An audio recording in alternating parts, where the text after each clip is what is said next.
Assalamualaikum warahmatullahi wabarakatuh. Perkenalkan, nama saya Farel Fikir Dia Ganjar dengan NIM G00230059 dari SKDA 1. Nah, tujuan dibuatnya video ini untuk Inhal 2.3 blok neuroendokrin. Mari let's go. Nah, untuk Inhal ya guys ini. Nah, jadi kita dapat sebuah kasus.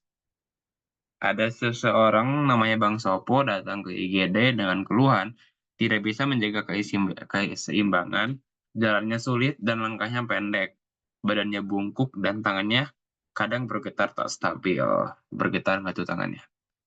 Nah, pertanyaannya tuh apa kemungkinan penyebab kelainan Bang Sopo tersebut? Terus, di mana letak anatomi dari kelainan otak tersebut?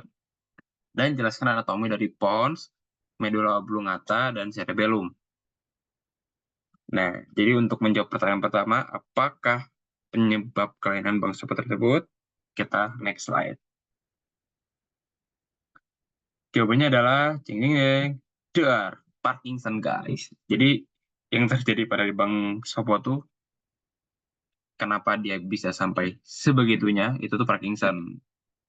Nah, kita bahas Parkinson. Parkinson tuh apa sih? Parkinson tuh adalah gangguan neurodegeneratif kronis yang mempengaruhi sistem saraf pusat. Nah, penyakit ini tuh ditandai dengan gejala-gejala utama dari mulai tremor, tadi kan ada tremor, terus kan kaku otot, gerakan lambat sama keseimbangan postur. Kalau tremor kan yang tremor, yang ya gemetar, umumnya kan dimulai dari salah satu tangan atau kaki. Jadi kan bisa salah satu tangan atau kaki terus kemudian menyebar. Terus tremor yang paling menonjol saat terus tremor tuh yang tremornya tuh paling kelihatan tuh pada saat istirahat, terus berkurang saat melakukan aktivitas. Terus kaku otot, rigiditas, otot-otot tuh jadi kaku, sulit digerakkan. Dapat menyebabkan postur tubuh itu membungkuk. Tadi kan Bang Sopo kan di kasusnya tuh kan bungkuk kan, postur flektor. Terus ada bradikinesia, gerakannya jadi lambat karena kaku itu.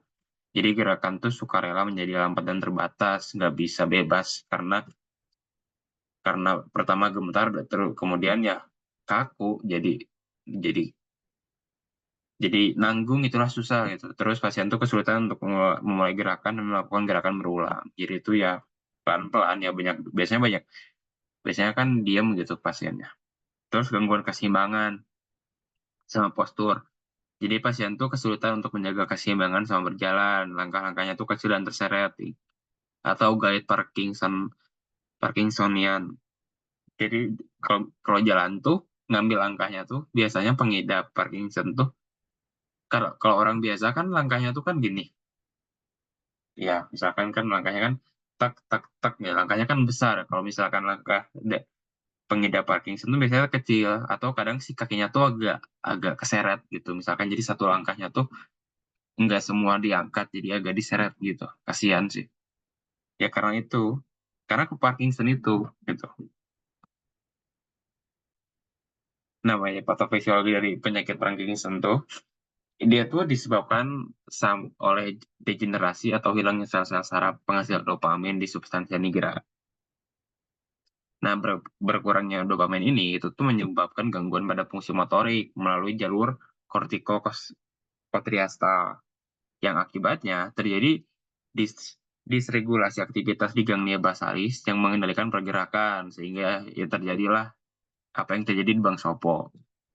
Diagnosisnya tuh penyakit Parkinson tuh bisa berdasarkan gejala klinis dan pemeriksaan fisik, bisa lewat CT scan atau MRI, dapat membantu menyingkirkan penyebab lain. Ya, bisa lewat tes pemutaran otak yang itu CT scan sama MRI atau tidak ada tes spesifik, jadi diagnosa itu ditegakkan berdasarkan gejala khas yang ditemukan, gemetar, kaku, sama ya itu gangguan keseimbangan. Pengobatan Parkinson itu apa? Bisa dari terapi utama itu bisa sama obat-obatan untuk meningkatkan kadar dopamin itu sendiri. Contoh obatnya tuh Ledova, agonis dopamin, inhibitor MAOB, dan mungkin lain-lain. Nah, ada terapi non farmakologisnya sih, kayak fisioterapi, terapi okupasi, dan stimulasi otak dalam kasus tertentu. Jadi itu Parkinson, kasihan ya, Bang Soponya Parkinson, guys. Nah, mungkin ini anatomi yang berkaitan sama penyakitnya. Dia, itu tuh substansi cyanida. Nah, substansi cyanida itu terdapat dua pars. Yang pertama tuh pars compacta, ya artinya kompak, ya artinya itu padat bagiannya, bagian yang lebih padat karena banyak pigmen melanin, jadi agak gelap di sini. Bukan agak gelap hitam ya, ya mungkin ya sama aja sih agak gelap sama hitam. Terus ada pars reticula, dia tuh berongga dan reddish, yang artinya tuh tampak kemerahan bagian yang tidak mengandung pigmen, namun terlihat kemerahan akibat banyak mengandung besi, yaitu substansi cyanida. Nah, kita mungkin lanjut ke yang pertanyaan tiga, ini anatomi dari pons. Pons itu terletak di inferior mesencephalon dan superior medulla oblongata. Panjangnya tuh 2,5 cm, 2,5 cm lah. Kenapa diberi nama pons? Yang artinya itu jembatan. Jadi seperti jembatan yang menghubungkan kedua hemisferium cerebelli. Nah, pons tuh melekat pada cerebellum melalui tiga pen, pedunculis cere- cerebellaris. Nah, ini anatomi medulla oblongata. Dia tuh membentang dari sulcus spontinus inferior hingga ke medulla spinalis yang berakhir setinggi foramen occipital magnum. Nah, panjang dari oblongata sendiri itu, sorry, panjang dari oblongata sendiri itu sekitar 3 cm. Nah, aspek ventral dari medulla oblongata itu terdapat fisura mediana anterior yang dibatasi pinggirnya oleh piramis, dibentuk oleh tractus corticospinalis yang nantinya itu sebagian besar akan menyilang membentuk decussatio pyramidum. Kemudian pada bagian posterolateral piramid terdapat oliva yang merupakan elevasi berbentuk oval karena adanya nucleus olivarius inferior. Nah, terus di posterior olivatur terdapat pendiculus cerebellaris inferior yang menghubungkan medulla oblongata sama cerebellum. Dan di dalam sulcus di antara olivanya tuh, di antara olivia dan pendiculus cerebellaris inferior itu tuh muncul villa radicularis nervus glossopharyngeus, terus ada nervus vagus dan radicranialis nervus accessorius. Itu anatomi medulla oblongata. Bisa dilihat gambarnya, teman-teman. Nah, akhirnya yang terakhir cerebellum. Nah, anatomi cerebellum. Apa itu cerebellum? Cerebellum itu merupakan bagian terbesar kedua setelah cerebrum. Dia itu di bawah otak. Kalau cerebrum otak besar, cerebellum otak kecil. Di bawahnya itu, di bagian eh, disebut inferior juga enggak, tapi dia tuh otaknya tuh kalau kalian ngebayangin otak tuh ada di belakang di bagian bawahnya dikit. Nah, dipisahkan dari cerebrum oleh stentorium cerebelli. Cerebellum itu terletak di fossa cranii posterior, di posterior ventriculus quartus, pons, dan medulla oblongata.